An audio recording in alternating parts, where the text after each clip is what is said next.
আপনার অল্প কয়েকটা আমল এর মাধ্যমে উমরা সম্পন্ন করা।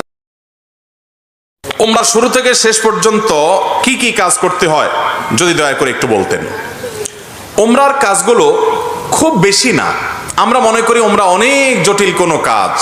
উমরা পারফর্ম করা এটা খুব সহজ একটা কাজ। সর্বপ্রথম কাজ হলো আপনার দেশ থেকে আপনি যখন যাবেন মিকাতে গিয়ে গোসল করে উত্তম রূপে হাতের চুল নখ ইত্যাদি, শরীরের চুল নখ ইত্যাদি থাকলে অবাঞ্ছিত এগুলো কেটে পরিষ্কার হয়ে ফ্রেশ হয়ে গোসল করে এহরামের কাপড়, সেলাই ছাড়া কাপড় পরবেন, পরে লাব্বাইকা উমরাতান নিয়ত করবেন। কারোর পক্ষ থেকে করলে লাব্বাইকা উমরাতান আন অমুক অমুক মনে মনে নিয়ত করলে হবে, জমুকের তরফ থেকে লাব্বাইকা উমরাতান, বাস নিয়ত করে ফেললেন।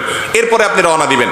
সাধারণত বিমানে গেলে মিকাত থেকে এহরাম পরা যায় না, তাহলে আপনি ঢাকা এয়ারপোর্ট থেকেও পড়তে পারেন, অথবা এহরামের কাপড় নিয়ে বিমানে ঘোষণা দেয় যে এখন আমরা মিকাত ক্রস করব, তখন আপনি পরে ফেলতে পারেন যদি অল্প সময় পান। আর নাহলে এখান থেকে এহরামের কাপড় পরে থাকলে নিয়তটা তখন করলেন লাব্বাইকা উমরাতান, বাস শুরু হয়ে গেল এহরাম পরা, একটা কাজ শেষ। এহরাম পরার পরে আপনি তালবিয়া পড়বেন, লাব্বাইক আল্লাহুম্মা লাব্বাইক লাব্বাইক লা শারীকা লাক লাব্বাইক ইন্নাল হামদা ওয়ান নি'মাতা লাকা ওয়াল মুলক লা শারীকা লাক। এটা পাঠ করতে করতে আপনি পুরো পথে যেতে থাকবেন। পুরুষরা জোরে জোরে পাঠ করবে, মহিলারা আস্তে আস্তে, বাস দুইটা কাজ হয়ে গেল। এহরাম পরা, গোসল করে উত্তম রূপে মিকাত থেকে নিয়ত করা এবং তালবিয়া পড়তে থাকা। এরপরে আপনি যখন মক্কা যাবেন, হারামের কাছাকাছি যাওয়ার পর হারামে কাবা শরীফ দেখে তওয়াফ শুরুর আগ পর্যন্ত আপনার তালবিয়া পড়তে থাকবে। মসজিদে প্রবেশের সময় মসজিদে প্রবেশের সুন্নাহগুলো পড়বেন, আদায় করবেন, করে ভিতরে ঢুকে শুরুতে আগে তওয়াফ শুরু করবেন। 7টা চক্কর দিবেন। কাবা ঘরের হাজর আসদ পাথরকে বাম পাশে রেখে ডান পাশে সবুজ লাইট রেখে বিসমিল্লাহ আল্লাহু আকবার বলে আপনি তওয়াফ শুরু করবেন। 7বার চক্কর দিবেন, 7বার। এই 7বার চক্করের প্রত্যেক চক্করে আলাদা দোয়া নেই, তবে এই চক্করে দোয়া কবুল হয়। দারুণ দোয়া কবুলের একটা জায়গা। মনে আল্লাহর কাছে যত চাওয়া সেগুলো পেশ করবেন। এবং আপনি রুকনে ইয়ামানি বলে কাবার 4টা কোণার একটা কোণাকে, অর্থাৎ হাজর আসদ পাথর যে কোণা তার আগের যে কোণাটা আছে তওয়াফ করতে যেটা তার আগে পড়বে ওইটাকে রুকনে ইয়ামানি বলে। ওই কোণা থেকে হাজর আসদ পাথর কোণা, এই দুটার মাঝখানে একটা দোয়া আছে, রব্বানা আতিনা ফিদ দুনিয়া হাসানা ওয়া ফিল আখিরাতি হাসানা ওয়া কিনা আযাবান নার। আর যেহেতু এটা আপনার তওয়াফে জিয়ারা বলে, এটা প্রথম তওয়াফ, অতএব উমরার তওয়াফ, এইজন্য আপনি এহরামের কাপড় পুরুষরা ডান পাশের বগলের নিচ দিয়ে বাম পাশে কাঁধের উপরে ফেলবেন। এটা করবেন। এটা করে আপনি এই তওয়াফটা শেষ করবেন। এবং প্রথম চক্করগুলো, প্রথম কয়েকটা চক্কর আপনি জোরে দিবেন, একটু জোরে জোরে দৌড়াবেন প্রথম 3টা চক্কর। এরপরে বাকি চক্করগুলো আপনি স্বাভাবিক থাকবেন। তো এই যে তওয়াফ 7টা দিবেন আপনি, প্রত্যেকবার হাজরতের পাথরের কাছে আসলে হাত দিয়ে ইশারা দিয়ে আল্লাহু আকবার বলবেন, বাস। আবার আপনি দোয়া করতে থাকবেন। এভাবে 7 চক্কর দিবেন। তওয়াফ করা শেষ, আপনি মাকাম ইব্রাহিমকে সামনে রেখে অথবা হারামের যে কোনো জায়গায় দাঁড়িয়ে 2 রাকাত সালাত পড়বেন। প্রথম রাকাতে সূরা কাফিরুন, দ্বিতীয় রাকাতে সূরা কুল হুয়াল্লাহ। আর এই নামাজের আগে সম্ভব হলে কাবা ঘরের যে চৌকাট মুলতাজাম বলে ওইটা ধরে আপনি আল্লাহর কাছে দোয়া করবেন। এরপরে 2 রাকাত নামাজ পড়লেন, পড়া শেষ, জমজম পানি পান করে আপনি সাফা মারওয়া সাই করবেন। প্রথমে সাফা পাহাড়ে যাবেন এবং পড়বেন যে ইন্নাস সাফা ওয়াল মারওয়াতা মিন শাআইরিল্লাহ ফামান হাজ্জাল বাইতা ওয়া তামারা ফালা জুনাহা আলাইহি আন ইয়াতাওয়াফা বিহিমা। পুরো আয়াত পড়তে না পারলে ইন্নাস সাফা ওয়াল মারওয়াতা মিন শাআইরিল্লাহ এটুকু পড়লেও চলবে, যে সাফা এবং মারওয়া আল্লাহর নিদর্শনের অংশ। এরপর আপনি সাফা পাহাড়ে দাঁড়িয়ে লা ইলাহা ইল্লাল্লাহু ওয়াহদা আনজাযা ওয়াদা ওয়া নাসারা আবদা ওয়া হাজামাল আহজাবা ওয়াহদা এটা পড়বেন।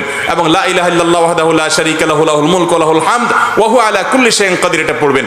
এরপর আপনি কিবলার দিকে ফিরে 2 হাত তুলে, ওই যে কাবা শরীফের দিকে ফিরে 2 হাত তুলে মন খুলে দোয়া করবেন। দোয়া কবুলের জায়গা সাফা পাহাড়। সাফা পাহাড় থেকে নবী সাল্লাল্লাহু আলাইহি ওয়াসাল্লাম সর্বপ্রথম ইসলাম প্রকাশ্যে প্রচার শুরু করেছেন, সেই স্মৃতি বিজড়িত জায়গা। আপনি দোয়া করবেন। এটা ইব্রাহিম আলাইহিস সালাম এবং ইসমাঈল আলাইহিস সালাম এবং মা হাজারার স্মৃতি বিজড়িত জায়গা। যাই হোক, সাফা পাহাড়ে দোয়া করার পর এরপরে আবদাউ বিমা বাদা আল্লাহ বি, আল্লাহ সাফার নাম আগে শুরু করছেন, তো আমি এখান থেকে সাই করা শুরু করছি। হেঁটে যাবেন হলো কোথায়? মারওয়া। মারওয়া যাইতে মাঝখানে 2টা সবুজ লাইটের জায়গা পড়বে, ওখানে পুরুষে একটু জোরে হাঁটবেন, বাস এটুকু। এবং এই সাইর সময় আপনি জিকির আজকার তাসবিহ তেলাওয়াত করতে পারেন। তওয়াফের সময় ওযু থাকতে হবে, সাইর সময় ওযু না থাকলেও হয়ে যাবে, কিন্তু ওযু থাকলে ভালো। এবং তওয়াফ সাইয়ের মধ্যে ওযু ছুটে যায়, ওযু করে এসে আবার যেখান থেকে ছুটছে ওখান থেকে আবার কন্টিনিউ করতে পারবেন। মারওয়া পাহাড়ে চলে গেলেন, সেখানে গিয়ে আবার ওই যে কাবার দিকে ফিরে সাফা পাহাড়ে যা যা করেছেন ঠিক একইভাবে সবগুলো করবেন এবং দোয়া করবেন। ওখান থেকে আবার আপনি সবগুলো দোয়া পড়বেন। ওখান থেকে আবার আপনি সাফা পাহাড়ে আসবেন। তাহলে সাফা থেকে মারওয়া গেলেন একটা চক্কর, মারওয়া থেকে আবার আসলেন আরেকটা, আবার গেলেন আরেকটা, এভাবে মোট 7টা চক্কর দিতে হবে। সাফায় শুরু হবে, মারওয়া গিয়ে শেষ হবে। যে আসলে একটা না, গেলে একটা, গেলে আরেকটা, আসলে আরেকটা, এবার মোট 7টা হবে। 7 চক্কর শেষ, আপনার উমরা শেষ। এরপরে পুরুষরা মাথা চুল চেঁচে ফেলবেন, না চাচতে পারলে পুরো মাথার চুল ছোট করতে হবে, 2-4টা সামান্য একটু ছোট করলে হবে না। মহিলারা তাদের মাথার চুলে সামান্য অল্প একটু ছোট করলে হবে। তাদের ইহরাম হলো তারা স্বাভাবিক পোশাক আশাক পরবে, অতিরিক্ত সাজসজ্জা করবে না, এবং তারা মুখমণ্ডল এটার উপরে যদি ওড়না দিতে হয় অন্য পুরুষরা থাকে তাহলে সেটা যাতে আপনার মুখ বেঁধে রাখা না হয় সেটা খেয়াল রাখবে, কাপড় টেনে রাখবে যাতে পরপুরুষরা না দেখতে পারে। আর কোথাও পরপুরুষ না থাকলে মুখ খোলা রাখবে এহরাম পরা অবস্থায়। আর এহরাম পরা অবস্থায় পুরুষরা সুগন্ধি ব্যবহার করবে না, সেলাইলা পোশাক পরবে না, আন্ডারওয়্যার পরবে না, মাথায় টুপি মাথা ঢাকবে না, এই সমস্ত কাজ করবে না। কোনো পশু পাখি এমনকি আপনার মশা টশা ইত্যাদিও মারবে না, যথাসম্ভব তাড়িয়ে দিবে। অর্থাৎ এক কথায় এহরাম পরা অবস্থায় নিষিদ্ধ কাজগুলো সব করবে না।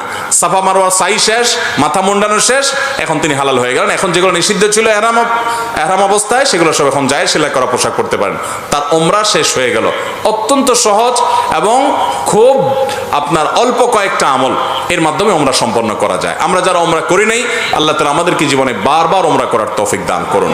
আর যারা আগে একবার করেছেন, আল্লাহ রাব্বুল আলামিন তাদের সবাইকে আবার ওমরা করার তৌফিক দান করুন।